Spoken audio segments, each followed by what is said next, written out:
Bismillahirrahmanirrahim. Assalamualaikum warahmatullahi wabarakatuh. Yang kami hormati reviewer kami yakni yang pertama Bapak Wiku Aji Sugiri MPD dan yang kedua Ibu Ika Sulistianingrum MPD. Mohon izin untuk memperkenalkan diri. Perkenalkan, nama saya Najah Najat Azihal Vela, mahasiswi semester 4 program studi pendidikan guru madrasah ibtidaiyah. Pada kesempatan kali ini, saya perwakilan dari tim rekognisi Bapak Rois Imron MPD akan menjelaskan atau memaparkan materi mengenai identitas pembelajaran mahasiswa internasional Universitas Islam Negeri Maulana Malik Ibrahim Malang. Dan selanjutnya, ini kami akan membahas latar belakang. Yang pertama, hal yang melatar belakangi kepenulisan kami kali ini pastinya karena kami sudah melakukan beberapa literatur review dengan beberapa artikel, dan dalam artikel tersebut kami garis bawahi bahwa identitas pembelajaran memiliki peran krusial ataupun peran penting dalam kesuksesan akademik suatu individu ataupun suatu mahasiswa. Dan juga identitas adalah suatu hal yang terus-menerus berubah karena dipengaruhi oleh lingkungan sekitarnya. Dan di Universitas Islam Negeri Maulana Malik Ibrahim Malang telah menciptakan kelas multikultural yang dimana di dalamnya terdapat satu kultur dengan kultur yang lainnya, sehingga terciptalah ruang ketiga atau biasa kita sebut dengan shared space. Sehingga hal ini sangat menantang dan sangat menarik untuk kita teliti bersama. Dan seperti yang kita ketahui bahwa universitas kita tercinta memiliki prestasi yakni sebagai UMPTKIN dengan jumlah mahasiswa internasional terbanyak se-Indonesia. Dan untuk mewujudkan cita-cita Universitas Islam Negeri Maulana Malik Ibrahim Malang, kami dengan artikel ini akan mengusung cita-cita tersebut, yakni menjadikan kampus UIN sebagai World Class University. Dan selanjutnya kami mengambil 2 poin untuk rumusan masalah kami kali ini. Yang pertama yakni bagaimana proses pembentukan identitas pembelajaran mahasiswa internasional Universitas Islam Negeri Maulana Malik Ibrahim Malang. Dan yang kedua yakni apa sajakah faktor pendukung dan penghambat pembentukan identitas pembelajaran mahasiswa internasional UIN Maulana Malik Ibrahim Malang. Dan untuk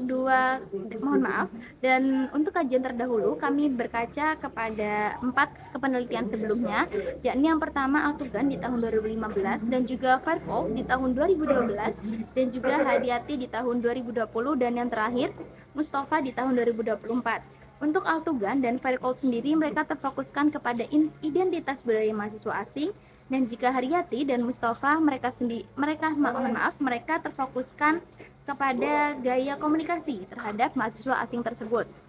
Dan dalam kepenulisan Fairclough di tahun 2012, Fairclough menuliskan bahwa guru perlu peka ataupun guru harus menjadi fasilitator utama terhadap identitas mahasiswa asing di kelas multikultural tersebut, sehingga mahasiswa tersebut dapat melakukan pembelajaran dengan nyaman dalam sehari-harinya. Dan dalam kepenulisan Haryati menekankan bahwa mahasiswa internasional mengalami tantangan komunikasi verbal, sehingga strategi komunikasi nonverbal sangat dibutuhkan dalam pembelajaran sehari-hari. Dan dalam kepenulisan Mustafa dan Deviana di tahun 2024, mahasiswa asing mengalami culture shock karena disebabkan adanya perbedaan budaya, waktu, dan juga gaya hidup. Sehingga posisi penelitian kami kali ini adalah untuk menyempurnakan kajian-kajian sebelumnya dan mengkaji mahasiswa internasional di dalam kelas yang dipengaruhi oleh identitas pembelajaran yang dibentuk melalui interaksi sosial di luar kelas. Dan selanjutnya di sini kami mengambil 2 landasan teori besar. Yang pertama yaitu teori Homi Kiyobaba, di mana dalam teori ini mengusung teori hybridity. Dan juga Homi Kiyobaba menolak pandangan bahwa identitas itu tetap dan murni. Sebaliknya, ia melihat bahwa identitas sebagai sesuatu yang terbentuk melalui proses negosiasi antara budaya yang berbeda atau antara satu kultur dengan satu kultur yang lain. Selanjutnya yakni teori yang kedua yakni oleh Kolb, di mana Kolb ini sendiri mengusung learning identity, dan Kolb ini sendiri menekankan bahwa identitas pembelajaran bersifat dinamis dan akan terus berkembang seiring bertambahnya pengalaman pembelajaran mahasiswa tersebut. Dan untuk teori identitas pembelajaran selanjutnya kami akan dibimbing langsung oleh Bapak Rois Imron untuk penelitian selanjutnya. Dan di sini saya akan langsung menerangkan mengenai metode penelitian yang akan kami ambil dalam penulisan kali ini, Jadi penelitian ini menggunakan pendekatan kualitatif deskriptif untuk menggali proses terbentuknya identitas pembelajaran mahasiswa asing di UIN Maulana Malik Ibrahim Malang serta faktor-faktor yang mempengaruhinya. Dan data ini sendiri akan dikumpulkan melalui wawancara mendalam, observasi partisipatif, dan juga dengan studi dokumen. Fokus penggalian data ini meliputi aspek historis, nilai, serta strategi dan hambatan pembelajaran. Selama pengumpulan data akan digunakan alat perekam dan juga catatan lapangan. Data akan dianalisis menggunakan metode Mills dan Huberman melalui reduksi, penyajian, dan penarikan kesimpulan.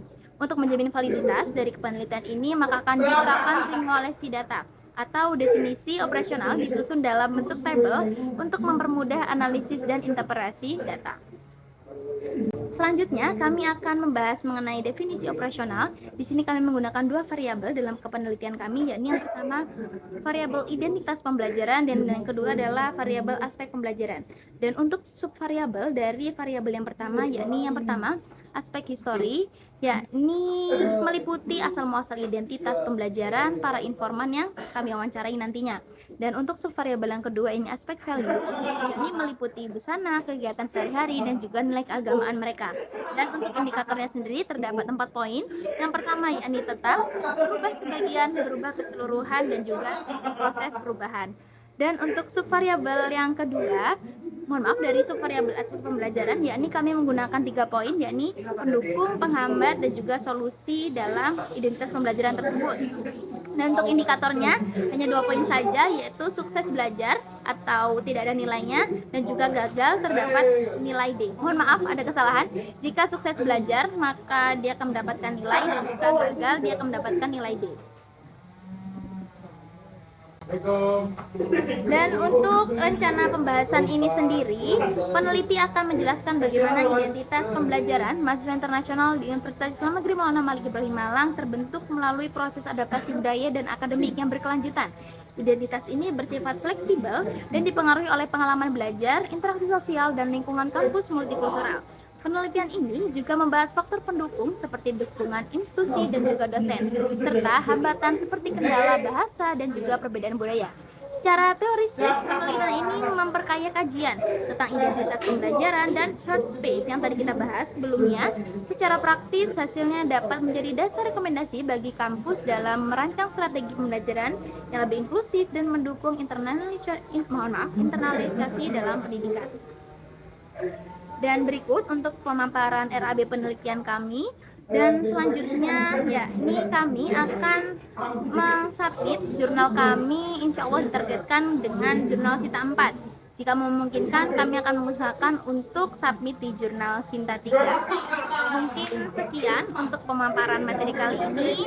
Mohon koreksiannya dan mohon maaf kepada reviewer kami jika memang terdapat kurang dan lebihnya kata. Akhir kata, wassalamualaikum warahmatullahi wabarakatuh.